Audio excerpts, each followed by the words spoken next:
So essentially what I've done is I had these standard controls and they were wore out, and also the lighting on them were very dim. So I decided to replace them. So I bought aftermarket controls from eBay. And the problem is it's not plug and play. So I looked on the internet to try and find ways of wiring it, but all I could find was setups where people were adding audio controls, and they maybe already had the cruise. So I needed to find out basically how to translate the OEM wires to this aftermarket wires, because the colors were not all the same. Some of them were right on, but many were not. So I'll just go over them real quick. So I'll start with the left side and go over the illumination first, because once you mark that and get those connected, then you have two less wires on each side. So from the factory blue plug here, it is the red with the black stripe, and then it goes to the red, and that's the same on both sides, just so you know. And then the other one is the green. It actually goes straight across into this green. It's probably the ground, probably gets grounded in there somewhere. But then it only leaves you with two more, which is nice on the left side. So it leaves you from the factory, it's a green with a red stripe and a brown. And then it goes to the audio control, brown to brown and green and red stripe to purple. Now on this side you have the illumination that I talked about. That's already been taken care of with this green wire here, and then this red. So then you have, coming from the switch, you have a yellow with the red stripe, which does go to the yellow from the aftermarket. You have I don't know what that color is. It's like a bluish green with a black stripe. It goes to the blue. Pink does go to pink.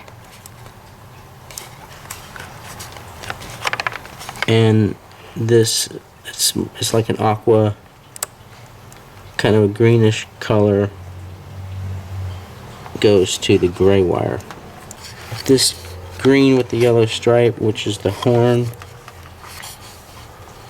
goes to the white. I cannot figure out what that does, but I guess it doesn't matter. It won't work without it, because this is to the horn, so when the horn gets pushed, it grounds out against here and then sends a signal to the horn. So I don't really know what that is. I thought it was to cancel the cruise control if you honk the horn, but I did test that and that is not what it does. So anyways, that's it. Alright, this is everything buttoned back up and right before installing the airbag. This is a before picture. I don't even think the camera can pick it up. And this is after.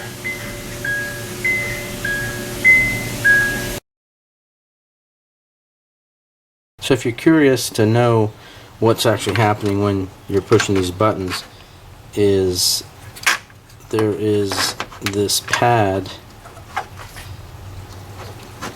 that sits in there, and as you push a button, it's pushing down on that pad that has a little contactor on it. See that round gold circle there? So as you're pushing on it, it's then making contact between the top and the bottom for that button, like that.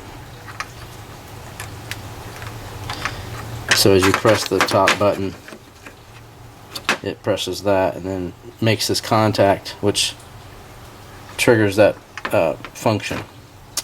So it's the same with the down button, and then this button here is over here. And here are your LED illumination there, and that's the on and off switch. It's just an on and off switch for that one. On this one, same concept. You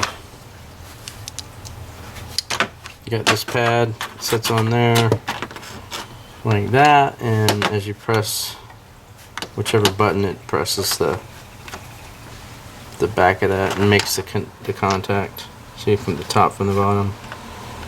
So like that.